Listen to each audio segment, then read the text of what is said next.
दोस्तों आप देख रहे हैं Indrajit Sunny official YouTube channel में आप लोग का स्वागत है। तो दोस्तों आज हम बात कर रहे हैं जो कि इंग्लैंड और ऑस्ट्रेलिया के बीच सीरीज़ का तीसरा मैच खेला गया। इससे पहले जो भी मैचेस हुए थे उसमें ऑस्ट्रेलिया ने शानदार तरीके से जीत हासिल की थी और इस मैच का लेखा जोखा कहा रहा, कौन जीता, कौन किस पे भारी पड़ा और कौन इस मैच का हीरो रहा, टॉप स्कोरर रहा, सब कुछ हम बताएंगे। और ये मैच इंग्लैंड के डरहम क्रिकेट ग्राउंड में खेला गया जो कि बहुत ही खूबसूरत ग्राउंड है और श्रृंखला बहुत रोमांचक मोड़ पर पहुंच चुका है दोस्तों। तो बात करें हम तीसरे वनडे जिसमें पहले बल्लेबाजी ऑस्ट्रेलिया ने की और 305 रन बनाए 7 विकेट के नुकसान पर, जिसमें टॉप स्कोरर रहे आपके एलेक्स कैरी, फिर से एक बार 77 रन बनाए और उसके बाद स्टीव स्मिथ ने भी 60 रन बनाए। और स्टीव स्मिथ बहुत ज़्यादा गेंदें खेले, कम से कम वो 82 गेंदें खेले और 60 रन बनाए, लेकिन जोफ्रा आर्चर ने उन्हें बहुत शानदार तरीके से क्लीन बोल्ड किया। और स्टीव स्मिथ लगातार दूसरे वनडे में भी क्लीन बोल्ड हुए थे और यहाँ भी बोल्ड हुए, लेकिन जब लक्ष्य का पीछा इंग्लैंड की तरफ से जोफ्रा आर्चर ने दोस्तों 2 विकेट लिए और उस लक्ष्य का पीछा करने जब उतरी इंग्लैंड की टीम तो उनके शुरुआती 2 विकेट तो बहुत जल्दी गिर गए, यानी 20 रन के अंदर ही गिर गए। फिलिप शॉर्ट ओपनर और बेन डकट दोनों का विकेट मिचेल स्टार्क ने लिया। तब क्रीज पर और 2 नए बल्लेबाज आए, जिसमें एक का नाम था विल जैक्स और एक कप्तान थे हैरी ब्रुक्स। युवा हैरी ब्रुक्स है और बहुत टैलेंटेड प्लेयर है, इसमें कोई संदेह नहीं है। और उनका नाम बहुत बड़ा हुआ था टेस्ट क्रिकेट से और टेस्ट क्रिकेट में भी वो स्टार हैं, लेकिन उसी को देखते हुए उनको प्रमोट किया गया था वनडे क्रिकेट में। और जब जोस बटलर चोटिल हुए थे तो T20 की कप्तानी फिलिप शॉर्ट को दी गई थी, जो श्रृंखला T20 के 1-1 से बराबर रहा। तीसरा मैच वेंडेड हो गया था, यानी कि वो बारिश के चलते रद्द हो चुका था।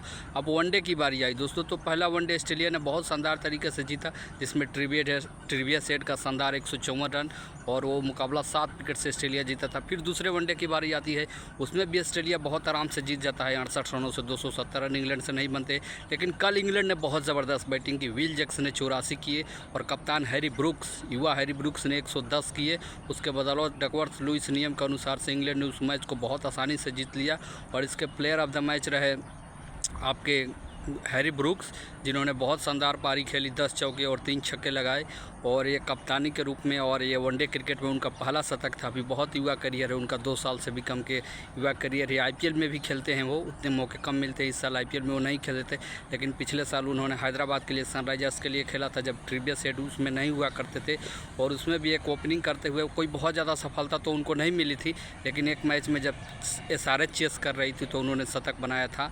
तो हर जगह उन्होंने अच्छा प्रदर्शन किया है। अभी कभी लंबा करियर नहीं है, लेकिन थोड़े लंबे कद के हैं और बहुत तेज़ तरार क्रिकेटर खेलते हैं और इंग्लैंड के इस श्रृंखला में कप्तान है। तो दोस्तों अब यह श्रृंखला 2-1 से हो गया है। अभी आने वाले 2 मैच है, जो कि एक शुक्रवार को खेला जाएगा और एक मैच संडे को खेला जाएगा। और ऑस्ट्रेलिया की तरफ से मिचेल स्टार्क ने 2 विकेट लिए, लेकिन ऑस्ट्रेलिया ने गलती कहाँ की? ऑस्ट्रेलिया ने जब 2 विकेट लिए उसके बाद कोई भी गेंदबाज ज़्यादा प्रभाव नहीं डाल सका। खास तौर पे मिचेल स्टार्क के अलावा हेजलवुड भी कल फीके नज़र आए और जंपा भी उतने प्रभावशाली नज़र नहीं आए।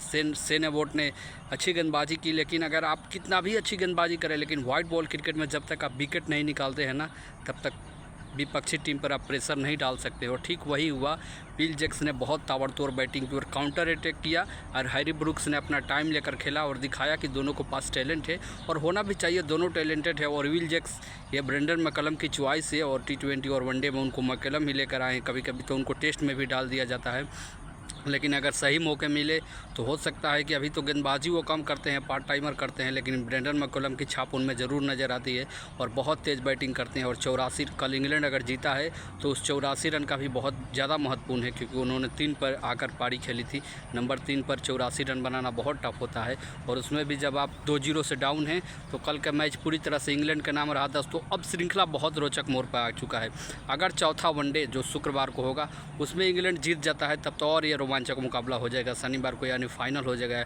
अगर ऑस्ट्रेलिया दमखम लगाएगा, अगर ट्रिविया सेट कल नहीं खेल रहे थे इस मैच में, पता नहीं अब इंजरी है कि क्या कारण है, लेकिन ऑस्ट्रेलिया रोटेट भी करता रहता है और बायलैटरल सीरीज में सबको मौका देता रहता है ऑस्ट्रेलिया।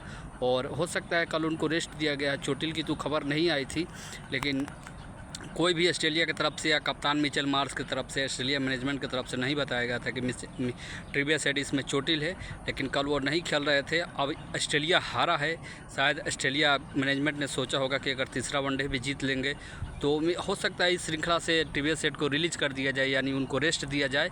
लेकिन अब ये श्रृंखला थोड़ा टफ हो गया है, खासतौर पर अभी भी इंग्लैंड पे ही दबाव रहेगा, क्योंकि ऑस्ट्रेलिया को 2 मैचों में से एक ही मैच जीतना है, और एक मैच जीत लेगा तो श्रृंखला उसके नाम हो सकती है। लेकिन अभी इंग्लैंड पर दबाव इसलिए होगा दोस्तों कि ये श्रृंखला इंग्लैंड में हो रहा है, और इंग्लैंड पूरी तरह से एफर्ट लगाएगा। शुक्रवार को एक बहुत कांटे का मुकाबला होगा इंग्लैंड और ऑस्ट्रेलिया में दोस्तों, और इस मैच में पूरी उम्मीद है कि टीवीएस सेट आएंगे। और टीवीएस सेट जब खेलते हैं तो चाहे ऑस्ट्रेलिया फर्स्ट बैटिंग करे या सेकंड बैटिंग करे, अभी वो सबसे ब्राइटनेस क्रिकेटर है वर्ल्ड क्रिकेट में, और सबसे फायरलेस बैटिंग करते हैं, और किसी भी टीम के खिलाफ किसी भी गेंदबाजी या आक्रमण को धज्जियां उड़ाने की क्षमता रखते हैं।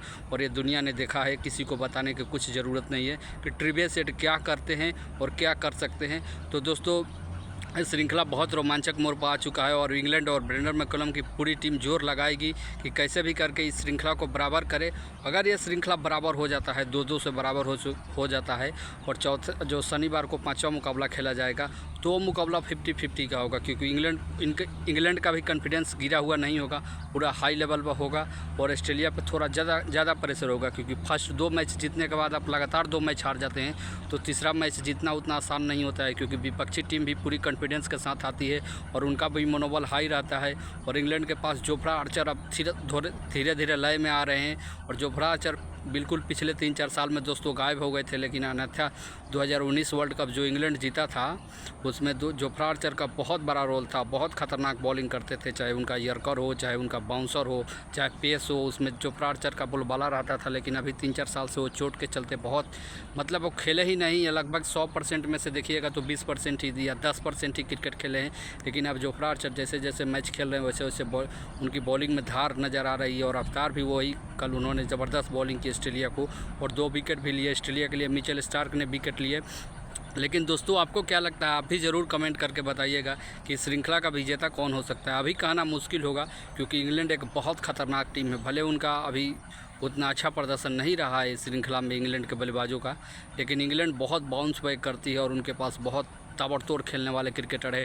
फिलिप शॉर्ट भी कोई कमज़ोर बैट्समैन नहीं है, अगर ये भी चल जाए तो अकेले अपने दम पर मैच जिताने की क्षमता रखते हैं। बेन डकट बहुत ख़तरनाक, अगर ये बेन डकट और फिलिप शॉर्ट, आपके विल जैक्स, हैरी ब्रूक्स, अगर ये टीम तैयार कर रहे हैं ब्रेंडन मैकलम, और ये टीम सक्सेस हो जाएगी, तो ये सबसे ख़तरनाक बैटिंग ऑर्डर होगा। किसी भी टीम के पास ऐसी बैटिंग ऑर्डर नहीं है। जैसे एक बार ऑन मॉर्गन ने उस टीम को तैयार किया था जो 2019 में वर्ल्ड कप जीता था, उसमें भी जेसन रॉय, जॉनी बरिस्टो, बहुत सारे क्रिकेटर थे जो एकदम धुआंधार बैटिंग करते थे। शायद ब्रेंडन मैकलम 2025 के चैम्पियन ट्रॉफी और आने वाले 2029 वर्ल्ड कप को देखते हुए, जो कि साउथ अफ्रीका में होगा, उनको ये जिम्मेदारी दी गई है कि आप एक मजबूत टीम तैयार कीजिए और फायरलेस टीम तैयार कीजिए, जो कि बिल्कुल डरती ना हो और निर्भीक होकर क्रिकेट खेलती हो। चाहे कोई भी गेंदबाजी या आक्रमण हो, कोई भी टीम हो, तो वही टीम लग रहा है तैयार हो रहा है, और उसी हिसाब से प्लेयर भी सिलेक्ट हो रहे हैं। जैसे आप फिलिप शॉर्ट, उनको धीमा खेलने आता नहीं है। बेन डकट वैसे तेज़ खेलते हैं। विल जैक्स तो एक बहुत खूबसूरत ऑलराउंडर है, बहुत तेज़ बैटिंग करते हो। हैरी ब्रूक्स को तो आप दोस्तों जानते ही हैं। उसके बाद लिविंगस्टन, वो भी बहुत लंबे लंबे छक्के मारते हैं। तो बिल्कुल इरादा साफ है। जैसे 2018 में टीम तैयार की गई थी, 17-18 में तैयार की गई थी, और वो टीम 2019 में जाकर वर्ल्ड कप जीती थी, वैसा ही कुछ इंग्लैंड फिर से करने की तैयारी कर रहा है। और उसमें ब्रेंडन मैकलम को ये जिम्मेदारी दी गई है, शायद इंग्लैंड के डायरेक्टर जो है, ईसीबी के डायरेक्टर एंड्रू स्ट्राउस द्वारा।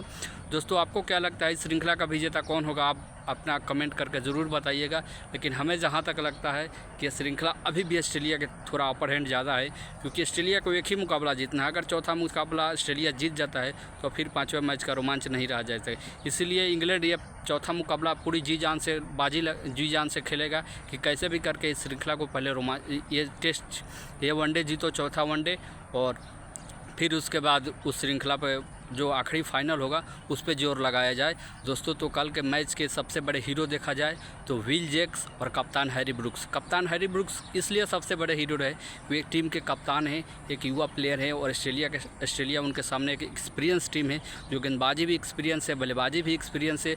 और आप उसके बाद 2-0 से हार जाते हैं, और फिर आपके सामने जब बैटिंग करने आते हो तो 2 विकेट डाउन हो जाता है, तो बहुत प्रेशर होता है। युवा हैरी ब्रूक्स ने कल बहुत ज़बरदस्त पारी खेली, और तमाम ऑस्ट्रेलिया गेंदबाजों पर उन्होंने आक्रामक किया और विल जैक्स ने भी उनका भरपूर साथ दिया, क्योंकि एक बंदा आपको मैच नहीं जिता सकता है। कल 2 खड़े हो गए, अगर 300 भी बनाना होता, बारिश ना होती तो उसको भी इंग्लैंड आसानी से बना सकता था, क्योंकि उसके बाद भी अभी लिवियम लिविंगस्टन भी नॉट आउट थे। विल जैक्स आउट नहीं होते तो शायद उनका भी शतक हो जाता।